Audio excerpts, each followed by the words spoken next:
Hello, in this video I will show you how to change search engine on Motorola Moto G84 into a custom one.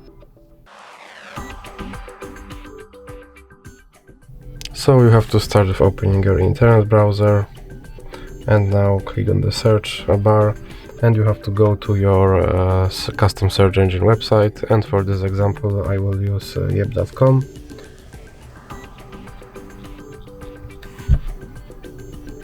And now you have to search something using your search engine.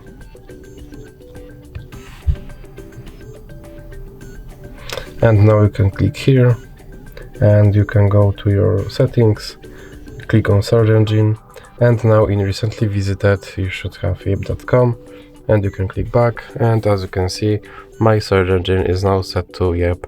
So that's it for this video. If you liked it, please remember to leave like and subscribe.